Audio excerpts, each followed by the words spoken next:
అన్నీ తెలుసు. కానీ దేవుడు అక్కడ ఏం చెప్తున్నాడు, వీరిని క్షమించండి. శత్రువుని క్షమించే గుణము మన యేసు ప్రభు వారికి ఉందన్నమాట. ఈ మాట నుంచి మనం ఏం తెలుసుకోవాలంటే క్షమాగుణము కలిగి ఉండాలని మనము తెలుసుకోవాలి. రెండవ మాటగా, ఇగో ఈరోజు నీవు నాతో పరదైసులో ఉంటావని చెప్తాడు. ఇక్కడ దొంగకి యేసు గురించి ఎక్కువ తెలియదు. దొంగతనం చేసేవాడు ఎక్కువ ఊర్లో ఉండడు. రాత్రిపూట ఊళ్ళో ఉంటాడు, పగలు ఊరి బయట ఎక్కడో అరణ్య మార్గాల్లో ఎక్కడో అరణ్యంలో నివసిస్తుంటాడు. కానీ రాత్రిపూట వచ్చి ఈ దొంగకి పగటిపూట అద్భుత కార్యములు చేసిన యేసు గురించి మ్యాక్సిమం తెలియకపోవచ్చు, కానీ కొంత అయితే విని ఉంటాడు. సిలువలో ఈయన ఏం చేశాడు, ఆయన రక్షకుడని తెలుసుకున్నాడు. అనేక మంది ఆయన ద్వారా అద్భుత కార్యములు పొంది ఉన్నారు, కానీ వాళ్ళు గ్రహించలేకపోయారు. కానీ సిలువలో వేలాడుతున్న ఆ దొంగకి ఈయన రక్షకుడని ఆయన తెలుసుకున్నాడు. ఈయన దేవుడని భయపడ్డాడు. పక్క దొంగకు చెప్తున్నాడు,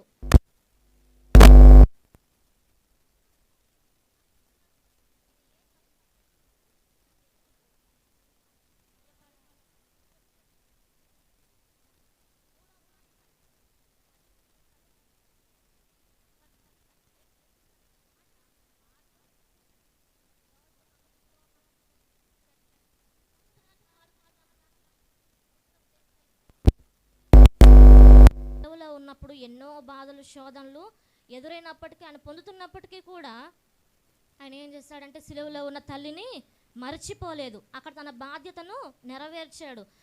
10 ఆజ్ఞల్లో మనకున్న ఒక ఆజ్ఞ ఏంటంటే నీ తల్లిని తండ్రిని సన్మానించను. కానీ ఇక్కడ ఏం చేశాడు ఆయన, ఆత్మీయంగా తన తల్లి కాదు కానీ శారీరకంగా మన తల్లిని విడిచిపెట్టలేదు. ఈరోజు మనం కూడా మన తల్లిదండ్రులని విడిచిపెట్టకూడదు. అయితే 4వ మాటగా వచ్చేసరికి మత్తయి సువార్త 27వ అధ్యాయము 46వ వచనం. మత్తయి సువార్త 27వ అధ్యాయము 46వ వచనం. ఇంచుమించు 3 గంటలప్పుడు యేసు ఏలీ ఏలీ లామా సబక్తాని అని బిగ్గరగా కేక వేసాను. అయితే ఈ మాటకు అర్థం ఏంటండి, నా దేవా నా దేవా నన్నెందుకు చేయి విడిచావు. ఈ మాట ఎంత ఆవేదనతో చెప్తున్నాడండి దేవుడు. ఆయన సిలువలో వేసినప్పుడు కూడా, ఆయన కొట్టినప్పుడు హింసించినప్పుడు కూడా రాని ఆవేదన ఈ మాట పలుకుతున్నప్పుడు ఎంతో ఆవేదనతో పలికాడు. ఎందుకు పలికాడు, ఇప్పుడు సిలువలో ఉన్న క్రీస్తే తన తల్లిని విడిచిపెట్టకుండా శిష్యునికి అప్పగించాడు. కానీ తండ్రి అయిన దేవుడు కుమారుని ఎందుకు విడిచిపెట్టారు? మీలో ఎవరైనా ఆలోచించారా? తండ్రి కుమారుని ఎందుకు విడిచిపెట్టాడు?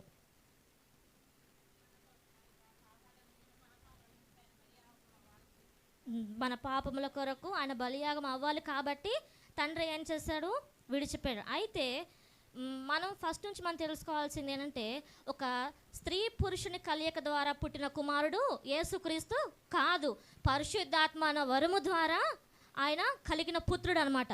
అయితే ఈయనలో మొట్టమొదటిగా ఏంటి, ఆయన గర్భం ధరించడమే పరిశుద్ధాత్మతో నిండుకుంది. అలాగే ఈయన బాప్తీసం పొందినప్పుడు కూడా పరిశుద్ధాత్మ దేవుడు ఎలా వచ్చాడు, పావురం రూపంలో ఆయన మీదకు వచ్చాడు. తర్వాత కూడా ఆయన పరిశుద్ధముగానే జీవించాడు.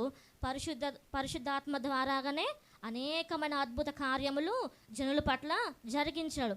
కానీ ఎప్పుడైతే మన పాపాలను ఆయన మీద వేసుకున్నాడో ఆయన పాపిగా మారిపోయాడు. ఎవరి కోసం? మన కోసం ఆయన పాపిగా మారిపోయాడు. మన దోషాలని భరించాడు. మన పాపాలను భరించి మన దోషాలను భరించినప్పుడు ఆయనలో ఉన్న పరిశుద్ధాత్మ దేవుడు ప్రభువుని విడిచిపెట్టేశాడు. అప్పటి వరకు దేవుళ్ళు యేసుక్రీస్తులో ఉన్న పరిశుద్ధాత్మ దేవుడు ఎప్పుడైతే మన పాపాలను ఆయన మీద వేసుకున్నాడో పరిశుద్ధాత్మ దేవుడు ఆయన్ని విడిచిపెట్టాడు. ఎందుకో చెప్పగలరా? పరిశుద్ధాత్మ పాపము రెండు ఒకరిలో ఉండవు, ఒక్క చోట ఉండవు. ఒక వరలో 2 కత్తులు ఇవ్వడం అనే సామెత ఉంది. అంటే పరిశుద్ధాత్మ దేవుడు ఉన్న దగ్గర పాపము నిలవదు. కాబట్టి ఎప్పుడైతే మన పాపాలను ఆయన మీద వేసుకున్నాడో పరిశుద్ధాత్మ దేవుడు మన ప్రభువుని విడిచిపెట్టి వెళ్ళిపోయాడు. అయితే కాబట్టి పాపం మోస్తున్న ఆ సమయంలో దేవాదేవుడు తన కుమారుణ్ణి చేయి విడిచిపెట్టేశాడు. అప్పుడే ఈ మాటను పలికాడు, ఏమని? నా దేవా నా దేవా నన్నెందుకు నీవు చేయి విడిచావయ్యా. ఈరోజు అనేక మంది మనల్ని చేయి విడిచిపెట్టవచ్చు, కానీ దేవుడు మాత్రము ఎన్నడూ మన చేయి విడిచిపెట్టే దేవుడు కాదు. కొన్ని సమయంలో దేవుడు మనల్ని విడిచిపెట్టవచ్చు, కానీ ఒక సమయం అనేది, అనుకూల సమయంలో దేవుడు మనల్ని ఎత్తి పట్టుకుంటాడు. ఆయన సిలువలో పడుతున్న ఆవేదన మనకి ఈరోజు కనబడుతుంది. అసలు ఈరోజు మనం ఆయన బాధని, ఆయన ఆవేదన మనం చూస్తున్నాము. సిలువలో ఆయన ఎంత బాధపడుతున్నాడో మనం చూడలేదు. మనం చదువుతుంటేనే ఆ లేఖనాలని మన కంటిలో నీరు గారుతుంది, మన రోమాలు నిక్కబొడుచుకుంటే. మనం వింటేనే ఇంత బాధని అనుభవించాడా అనుకుంటున్నామంటే, అక్కడ చూసిన ప్రజలు ఎలా ఉంటారు? తన తల్లి ఎంత బాధపడి ఉంటుంది, ఆమె గర్భశోకం ఎలాంటిది. కానీ ఇక్కడ తండ్రి విడిచినప్పటికీ కూడా ఆయన ధైర్యాన్ని విడిచిపెట్టలేదు. ఆయన మన కొరకు అన్నీ వదులుకున్నాడు. సమస్తాన్ని, ఐశ్వర్యవంతుడుగా ఉండాల్సిన దేవుడు దీన దరిద్రుడుగా, పేదవాడిగా మన మధ్యలోకి వచ్చాడు. రాజుగా ఉండాల్సిన దేవుడు మన మధ్యలో సామాన్య వ్యక్తిగా, మనిషిగా మన మధ్యలో సంచరించాడు. ఈరోజు నీ ఆత్మను కనుక, నువ్వు నీ హృదయాన్ని కనుక ఆయనకు అప్పగిస్తే, ఈరోజు ఆయన నిన్ను దీవెనగా మారుస్తాడు. నీవు ఆయన కొరకు కొన్ని వదులుకోవాలి. మనం అన్నీ మనం బాప్తిసం తీసుకుంటాము, అన్నీ పాప జీవితాన్ని విడిచిపెట్టండి అమ్మా అంటే మన పాత రోత జీవితాన్ని మనము విడిచిపెట్టాం. మనలో కొన్ని తలంపులు అట్లాగే ఉండిపోతాయి. ఈరోజు మనం అన్నిటిని విడిచిపెట్టి మన హృదయాన్ని దేవునికి అప్పగిస్తే ఆయన మనల్ని దీవిస్తాడు. మనకి ఇంకా ఆశీర్వాదాన్ని మనకు దయచేస్తాడు. 5వ మాటగా యోహాను సువార్త 19వ అధ్యాయము 28వ వచనం. యోహాను సువార్త 19వ అధ్యాయము 28వ వచనం. అటు తరువాత సమస్తమును అప్పటికి సమాప్తమైనదని యేసు ఎరిగి లేఖనము నెరవేరినట్లు నేను దప్పిగొంచున్నాను. అంటే ఇక్కడ ఈ మాట మనకేం తెలియజేస్తుంది? దాహాన్ని తెలియజేస్తుంది. ఆయన సమరయ స్త్రీ దగ్గరకు వచ్చినప్పుడు, ఆ సమరయ స్త్రీ యేసుక్రీస్తు దగ్గరకు వచ్చినప్పుడు ఏం చెప్పాడు? జీవజలం నీకు ఇస్తాను, నీకు నీవెన్నడు కూడా దప్పిగొనవన్నాడు. ఈ మాట చెప్పిన దేవుడికి దప్పిక తీర్చుకోలేడు అంటారా? ఎన్నో గొప్ప కార్యములు చేసిన దేవునికి ఆయన దప్పక తీర్చుకోవడం ఒక లెక్క అంటారా? కాదు. కానీ అలాంటి దేవుడికి ఈరోజు సిలువలో దప్పిక వేస్తుంది. ఆయనకు వేసింది ఆత్మీయ దప్పిక లేదా శారీరక దప్పిక. ఇందాక అక్క చెప్పారు, మనం మామూలుగా పని చేస్తుంటేనే మన అలసట తీర్చుకోవడానికి దప్పిక, మన పని అయిపోయిన తర్వాత మనం దప్పిక తీర్చుకొని అమ్మయాన్ని కుదుటిపడి కూర్చుంటామని చెప్పారు. కానీ ఇక్కడ యేసు ప్రభు వారు కూడా చేసిన పని కూడా అదే. ఆయన సమస్తము చేసిన తర్వాతనే నేను దప్పిగొనుచున్నాను. అంటే ఇక్కడ ఆత్మానుసారంగా చూస్తే ఈయన దప్పిక ఏంటంటే మన ఆత్మల కోసమే ఆయన దప్పిక పడుతున్నాడు. ఆయన ఎన్నో బాధలు, హింసలు, అవమానాలు, కొరడా దెబ్బలు, ముళ్ళ కిరీటం పెట్టారు, శోధనలు, అన్నిటికీ తట్టుకున్న దేవుడికి ఈ దాహం తీర్చుకోవడం ఒక లెక్క కాదు. అయితే ఆయన ఆత్మానుసారంగా దప్పికొంటున్నాడు కాబట్టి ఈ లోకంలో ఎన్నో ఆత్మలు నశించిపోతున్నాయి. ఆ ఆత్మలను రక్షించాలనేది ఆయన దప్పిక. ఎన్నో ఆత్మలు దేవుని ఎరిగి కూడా బాప్తిసం తీసుకొని కూడా ఆయన మందిరానికి రాలేని వారు ఎంతోమంది ఉంటున్నారు. ఆయన దప్పిక ఏంటంటే వారి కోసమే, నశించిపోతున్న వారి కోసమే ఆయన ఆత్మల పట్ల దప్పిక కలిగి ఉన్నాడు. పాపం నుండి విడుదల పొందక పాపంలో మగ్గిపోతున్న ఆత్మలను జీవ మార్గంలో నడిపించాలన్నదే ఆయన దప్పిక. అయితే ఇప్పటి వరకు ఆయన దప్పిక తీరలేదు. తీరిందంటారా? సిలువలో నేను దప్పికొంటున్నానమ్మా అని అక్కడ మాట చెప్పారు, కానీ ఆయన దప్పిక అయితే తీరిందా? తీరలేదు. ఇప్పటి వరకు కూడా ఆయన దప్పిక తీరలేదు. ఎందుకంటే ఎన్నో ఆత్మలు నశించిపోతున్నాయి. ఈ విధంగా ఉంటే ఆయన దప్పిక ఎప్పటికీ తీరదు. అయితే ఆయన దాహాన్ని ఎలా తీర్చాలి? అయితే ఆయన దాహాన్ని తీర్చాలని నీకుంటే ఈరోజు మనం ఏం చేయాలంటే, నీవు కూడా ఆత్మల పట్ల భారము కలిగి ఉంటే ఆయన దాహం తీరిద్ది. ఆత్మలను రక్షించాలనే ఆశ నీకుంటే ఆయన దాహం తీరిద్ది. అలాంటి నశించిపోతున్న ఆత్మలను ప్రోత్సహించాలని నీకు ఆశ నీకుంటే, అలా బలపరచాలని ఆశ నీకుంటే ఆయన దాహాన్ని మనము తీర్చినట్టే. మన దాహం దేని మీద ఉంటుందంటే మనకి ఎంచక్క షాపింగుల మీద మన దాహం. అంటే నేను చెప్తున్నా, అంటే ఎవరు బాధపడద్దు, మీకు నాకు అందరికీ ఉన్నది ఏంటంటే, ఆడవాళ్ళకైతే షాపింగ్ మీద ఉంటుంది, పిల్లలకైతే బట్టలు, ఇంకా స్నాక్స్, తాగే వాళ్ళకేమో మందు మీద ఉంటుంది. ఇక చాలా ఇక మనకు తెలుసు, అయ్యేంటే నేను ఓపెన్గా చెప్పకూడదు. మన దప్పికైతే మాత్రానికి లోకానుసారంగా ఉంది, కానీ దేవుని దప్పికైతే ఆత్మానుసారంగా ఉంది. ఈరోజు లోకపు ఆశలు కలిగిన దప్పికను విడిచిపెట్టి ఆత్మానుసారమైన దప్పికను మనము ఆయన కలిగి ఉండాలి. యేసుక్రీస్తు వారి దప్పికను మనము తీర్చేవారిగా ఉండాలి. 6వ మాటగా చూస్తే యోహాను సువార్త 19వ అధ్యాయము 30వ వచనం. యోహాను సువార్త. యేసు ఆశ్చర్యకు పుచ్చుకొని సమాప్తమైనదని చెప్పి చాలక. అయితే ఇప్పుడు వరకు 5 మాటలు విన్నాం. అయితే ఇప్పుడు విన్న మాటలన్నిట్లో కూడా చిన్న మాట ఏదంటే ఈ మాటే, సమాప్తమైనది. ఈ ఒక్క మాటే అతి చిన్న మాట, అమూల్యమైన మాట. ఇది అసలు ఏం సమాప్తమైంది? సమాప్తమైంది అని యేసుక్రీస్తు శిలువలో చెప్పారు. అసలు ఏం సమాప్తమైంది? తండ్రి తనకు అప్పగించిన పనిని సంపూర్తి చేసుకున్నాడు. సమాప్తం అని అప్పుడు ఏం చెప్పాడు? సమాప్తము అని చెప్పాడు. నశించిన దానిని వెదక రక్షించడానికే మనుష్య కుమారుడు, లూకా సువార్త 9:10 ఉంటుంది. నశించిన దాన్ని వెదక రక్షించడానికి మనుష్య కుమారుడు ఈ లోకమునకు వచ్చినని ఉంటుంది. అయితే ఏమి నశించింది? నశించిపోయిన దానికోసమే మనుష్య కుమారుడు వచ్చాడు. అయితే ఏమి నశించిపోయింది? ఇక్కడ ఏం నశించిపోయిందంటే పరిశుద్ధత నశించిపోయింది. ఆనాడు అవ్వ ఆదాములు ఎంతో పరిశుద్ధంగా జీవించేవారు ఏదైనా తోటలో.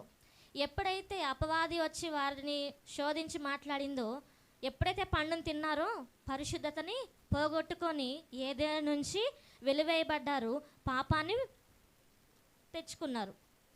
అంటే ఇక్కడ పోయిన పరిశుద్ధతను తీసుకురావడానికే నశించిపోతున్న దానిని వెతకడం. అంటే ఇక్కడ పరిశుద్ధత నశించిపోయింది, దాన్ని తీసుకురావడం కోసమే మనుష్య కుమారుడు ఈ లోకానికి వచ్చాడనమాట. అయితే ఆయన సక్రమంగా పూర్తి చేశారు కాబట్టే సమాప్తమైందని తండ్రికి చెప్పాడు. మనం ఏదైనా పిల్లలకి ఏదైనా బాధ్యత అప్పచెప్పినప్పుడు, ఏదైనా పని చెప్పినప్పుడు, పని చేసేసి వచ్చిన తర్వాత ఏమంటారు? మమ్మీ, నువ్వు నాకు ఇచ్చిన పని నేను ఫినిష్ చేసేసాను, నువ్వు నాకు ఇచ్చిన పని నేను సక్రమంగా చేశాను, అన్నీ కరెక్ట్గా చేశాను మమ్మీ అంటారు మన పిల్లలు.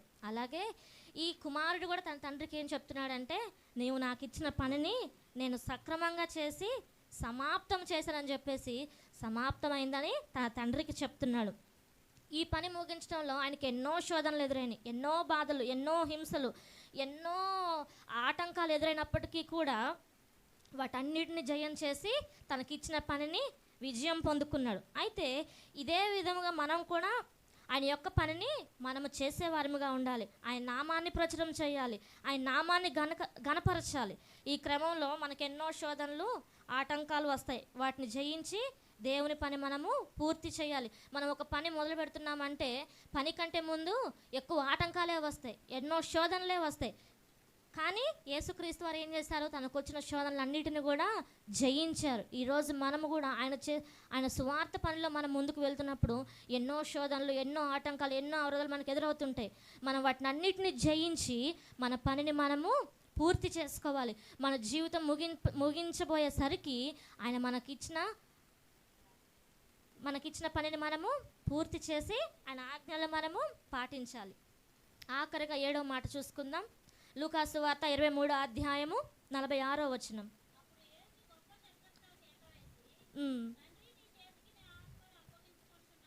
చాలా ఇక్కడ ఏం చేశాడన్నా, గొప్ప శబ్దంతో కేక వేసి నీ చేతికి నా ఆత్మను అప్పగించుకొనుచున్నాను. ఇది సిలువలో పలికిన ఆఖరి మాట. ఈ మాట పలికే ముందు ఆయన ఏం చేశాడంట? గొప్ప శబ్దం చేశాడంట, గొప్ప కేక వేసినట్లు మనం ఇక్కడ చూస్తున్నాం. అయితే కుమారుడైన క్రీస్తు తన తండ్రితో పలుకుతున్నాడు. ఏమని? ఇదిగో తండ్రి, నా ఆత్మను నీ చేతికి ఇచ్చేస్తున్నాను నేను. అంటే ఆయన ఎందుకు ఇస్తున్నాడు? ఇప్పుడు చంపాలనుకుంటే ఒక్కసారిగా చంపేయొచ్చు. సిలువ మీద వేశారు, కొట్టారు, గుద్దారు, సిలువ వేశారు, మేకులు వేశారు, ఎన్నో చేశారు, కానీ చంపలేరు. ఆయన ఏం చేశాడు? లేఖనం నెరవేరాలంటే ఏం చేయాలి? ఆయన సిలువ వేయాలి. సిలువ వేసిన తర్వాత ఆయన ఆత్మను ఆయనే తన తండ్రికి అప్పగించుకోవాలి కాబట్టే ఆయన ఏం చేశాడంటే, ఇదిగో దేవా, నా ఆత్మను నీ చేతికి ఇచ్చేస్తున్నానని చెప్పేసి ఆయన ఆత్మను అప్పగించాడు. అయితే చాలామంది అడుగుతారు, అసలు యేసుక్రీస్తు ఎందుకు చనిపోవాలి? బ్రతికుండగానే అందరినీ మార్చొచ్చు కదా, ఆయన ఎందుకు చనిపోవాలి? ఆయన ఆయుష్ మధ్యలో ఎందుకు తీసుకోవాలి అని అన్నప్పుడు, అంటే క్రైస్తవ పరంగా కాకుండా వేదాల పరంగా చూస్తే ఒక మాట ఉంటుంది. నేను వాళ్ళు పొద్దున్న చదివినప్పుడు నాకు ఆ మాట అసలు ఆ మాట విన్నప్పుడు నాకు ఎంతో ఆనందం అనిపించింది. ఏమంటే సర్వ పాప పరిహారార్థం రక్త ప్రోక్షణం భవస్యం తద్ రక్తం పరమాత్మనం పుణ్యదాన బలియాగం. అంటే ఒక పాపిని రక్షించాలంటే, మన పాపాలు పోవాలంటే ఒక పరిశుద్ధుడు చనిపోవాలి. అంటే ఈరోజు మన పాపముల కొరకు ఆయన చనిపోవడం కోసం మాత్రమే ఈ భూమి మీదకి దిగి వచ్చారు. అంటే ఈరోజు మన పాపాలను తీసుకొని పోయే దేవుని గొర్రెపిల్ల ఆయన. ఈరోజు ఆయన ఆత్మను ఆయనే అప్పగించుకున్నాడు. అంటే పాపాలు పోవాలంటే ఒక పరిశుద్ధుడు చనిపోవాలి. అయితే ఆయన తప్ప ఇంకొకరు ఎవరు పరిశుద్ధముగా లేరు. ఈరోజు మనం అనుకోవచ్చు, నాలో ఏ తప్పు ఉంది, నాలో ఏ దోషము లేదు, నేను పరిశుద్ధుని మనం అనుకోవచ్చు. కానీ ఏ పాపము లేని, ఏ దోషము లేని గొర్రెపిల్ల ఎవరంటే ప్రభువైన యేసుక్రీస్తు వారే. దేవునికి బలి అర్పించాలంటే పాత నిబంధనలో ఉంటుంది, ఒక మచ్చ అయినా ఉండకూడదు, దానికి ఏ లోపము ఉండకూడదు. ఏ మచ్చ లేని, ఏ లోపము లేని గొర్రె పిల్లను మాత్రమే బలిగా అర్పిస్తారు. అంటే మన పాపముల కొరకు ఏ మచ్చ డాగు లేని గొర్రె పిల్ల ఎవరంటే ఈ యేసుక్రీస్తే. మనం మామిడికాయ పచ్చడి కానీ, టమాటా పచ్చడి కానీ ఏమైనా పచ్చళ్ళు పెట్టామంటే కొంచెం పాడుబడ్డ కాయలు, మెత్తగున్న కాయల్ని తీసి పక్కన పెట్టేస్తాం. ఎందుకని? పచ్చడంతా పాడైపోద్ది. ఇప్పుడు మన పాపాలని ఆయన మీద వేసుకోవాలంటే ఆయన పరిశుద్ధంగా ఉన్నవాడు మాత్రమే మన పాపాలను మీద వేసుకోవాలి. పరిశుద్ధంగా లేనివాడు మరణిస్తే ఏమైంది? ఎవరికి ఉపయోగం లేదు. ఈరోజు మనం ఇన్ని చెప్పుకోవడానికి కూడా మనకి ఈ సమయం మనకి ఉండేది కాదు. అయితే తన ఆత్మను అప్పగించి మన కొరకు ఏం చేస్తాడు? ఆయన ప్రాణాన్ని పెట్టాడు. ఆయన మరణం వల్ల మన పాపాలు క్షమించబడ్డాయి, మన దోషాలు కూడా పరిహరించబడ్డాయి. ఆయన ఎందుకు మరణించాడో మనం ఒకసారి గుర్తించుకోవాలి. మారు మనసు కూడా మనము పొందాలి. అయితే కొంతమంది అంటారు, నేను క్రైస్తవునండి, నేను మా 30 years ఇండస్ట్రీ అంటారు, మేము ఎన్ని సంవత్సరాలు అయింది మేము బాప్తీసం తీసుకున్నాం, మాకేంటండి మారు మనసు, మేము ఆల్రెడీ మారు మనసు తీసుకున్నాకే బాప్తీసం పొందుకున్నాం అంటారు. కానీ బాప్తీసం పొందుకున్న తర్వాత కూడా మనకి మారు మనసు అనేది ఉండాలి. మారు మనసు అంటే మన మనసు మార్చబడాలి. ఎందుకంటే మానవులుగా మనకు ఒక సహజంగా ఒక లక్షణం ఉంటుంది. ఎప్పుడు ఏంటంటే పాడిందే పాటరా పాచిపల దాసరా అని ఎప్పుడు కూడా ఏంటంటే ఒకటే పాట మనకి. ఈరోజు తప్పు చేసామంటే అయ్యా ఈరోజు నేను తప్పు చేశానని నన్ను క్షమించంటాం, మళ్ళీ రేపు అదే తప్పు. కాబట్టి మనం ఏం చేయాలంటే ఎప్పటికప్పుడు మన హృదయాన్ని మనం పరిశోధించుకోవాలి. నేనేమైనా తప్పు చేశానా అని నా మనసు మార్చుకోవాలని చెప్పేసి మనము దేవునికి ఎప్పుడు ప్రార్థన చేస్తూ ఉండాలి. మన పాత జీవితాన్ని అయితే విడిచిపెడుతున్నాం, కానీ ఆ తలంపులు మాత్రం మనలో అలాగే ఉండిపోతున్నాయి. ఆయన నీ కోసం, నా కోసం, మన అందరి కోసం ఆయన మరణాన్ని పొందుకున్నాడు. మనమంతా మారు మనసు పొంది నూతన జీవితాన్ని జీవిస్తే ఆయన త్యాగానికి ఒక అర్థం ఉంటుంది.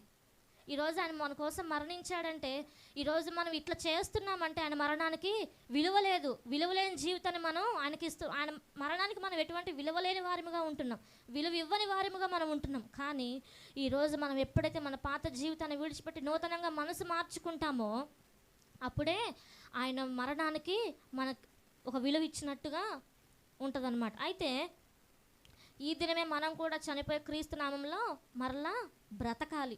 నూతన సృష్టి, పాతవి గతించిపోయి సమస్తము నూతనంగా మార్చబడాలి. ఆయన యొక్క త్యాగపూరితమైన మరణానికి మనం ఒక అర్థాన్ని తీసుకురావాలి. ఈ 7 మాటలు కూడా మన హృదయాన్ని తాకే మాటలు, మన జీవితాలను కూడా మార్చే మాటలు అన్నమాట. మన తల్లిదండ్రుల పట్ల బాధ్యత కలిగి ఉండాలి, శత్రువుల్ని ప్రేమించే వారిగా ఉండాలి, ఆయన మనకిచ్చిన పనిని పూర్తి చేసుకునే వారిగా ఉండాలి. ఈ పనులైతే మనం ఎప్పుడైతే చేస్తామో ఆయన త్యాగానికి ఒక అర్థం ఉంటుంది. ఈరోజు గాంధీజీ గారు చనిపోయారు, దేశం పట్ల పోరాటం చేశారని చెప్పేసి ఎంతోమంది అక్టోబర్ 2ని గాంధీ జయంతిగా చేస్తారు, ఆగస్టు 15 చేస్తారు, అలాగే జనవరి 26 చేస్తారు. ఎవరో సైనికులు దేశాన్ని రక్షించే సైనికులు చనిపోతేనే బ్లాక్ డేగా చేస్తే, మన పాపాలను మీదేసుకున్న దేవుడు చనిపోతే మనం ఎట్లా ఉండాలి? మనం మన జీవితాలను ఎలా నడిపించుకోవాలి? ఆయన పరిశుద్ధంగా ఉన్నాడు కాబట్టి మనము కూడా పరిశుద్ధంగా. పౌలు గారు అంటారుగా, నేను క్రీస్తుని పోలి నడుచుకున్నట్లు మీరు నన్ను పోలి నడుచుకోవాలి. అంటే ఈరోజు మనం ఎవరిని పోలి నడుచుకోవాలి? క్రీస్తుని పోలి నడుచుకోవాలి. లేదండి మా ఇంటి పక్కన ఇట్లా ఉంటుందండి, మా ఇంటి పక్కన ఇట్లా ఉన్నాడని మేము వాళ్ళని చూసి మేము వాళ్ళ ఇన్స్పిరేషన్ అండి, వాళ్ళని చూసి ఇన్స్పైర్ అయ్యి వాళ్ళ ఇన్స్పిరేషన్ తీసుకున్నామండి. మేము ఇన్స్పిరేషన్ తీసుకోవాలి, కానీ మన ఆత్మీయ జీవితంలో మనకంటే ఆత్మీయంగా ఉన్న వాళ్ళని ఇన్స్పిరేషన్గా తీసుకోవాలి. కానీ వాళ్ళు ఏం చేశారులే, వాళ్ళు అనట్లేదు కదా దేవుడు, ఏమి నన్నేమంటాడులే అని ఉండకూడదు. మన ఇన్స్పిరేషన్ ఎప్పుడు ఎలా ఉండాలంటే ఆయన మరణాన్ని మనం తీసివేసే వారిగా ఉండకూడదు.